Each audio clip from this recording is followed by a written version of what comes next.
Bago tayo magpatuloy, huwag kalimutang mag-subscribe sa aking channel.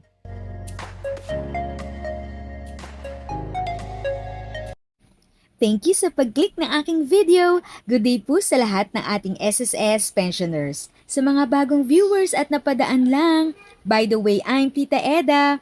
Welcome to my channel. Ang channel na maghatid sa iyo ng dagdag kaalaman tungkol sa government services, bagong mga balita at informative videos na galing sa legit na resources. Mag-subscribe na para updated ka. Guys, kung ikaw ay SSS pensioner o may magulang o kamag-anak na pensioner, importante to ha. Marami kasing nalilito kung first batch ba sila or second batch ng SSS pension. So ngayon, i-explain ko siya simple, klaro, at walang komplikasyon. Una sa lahat, ano ba tong date of contingency? Simple lang ha, ito ang petsa kung kailan nagsimula ang dahilan ng pension mo. Depende yan sa klase ng pension mo. Retirement pension, date kung kailan ka nag-retire. Disability pension, date kung kailan ka na-disable. Survivor's pension, date kung kailan pumanaw ang member. Yan ang tinitingnan ng SSS para malaman kung anong batch ka.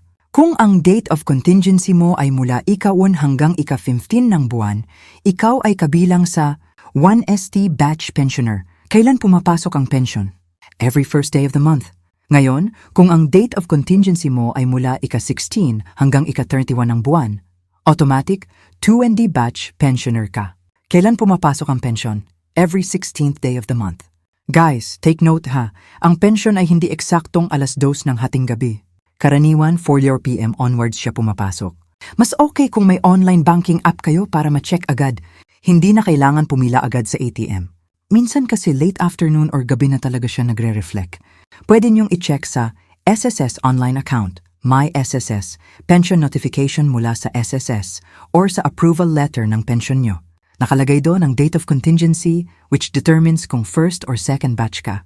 Summary, date of contingency, 1 to 15, first batch, pension, every first of the month. Date of contingency, 16/31, second batch, pension, every 16th of the month. So ayan ha, malinaw na. Hindi po random ang release ng pensyon, nakabase yan sa date of contingency mo. Kung may kakilala kayong nalilito pa tungkol sa pension schedule, i-share nyo to para makatulong tayo. Follow nyo lang ang page para sa mga SSS updates, pension tips, at balitang para sa ating mga senior citizens. If sa tingin mo, natulungan ka ng video ko na ito, nakasave ka sa oras mo, you can click yung thanks button at any amount ay malaking help sa pag-grow ng channel ko. Yun lang po muna ang aking update. Sana ay nakatulong na dagdag kaalaman ang aking shinare today.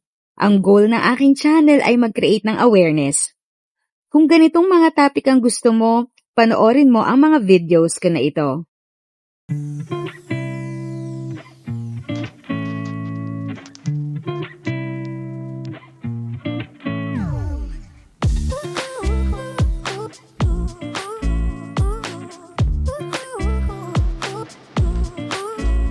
Thanks for watching! Kung may kapamilya, kaibigan o kakilala sa tingin mo ay magiging interesado sa video, please share or tag sila sa comment section.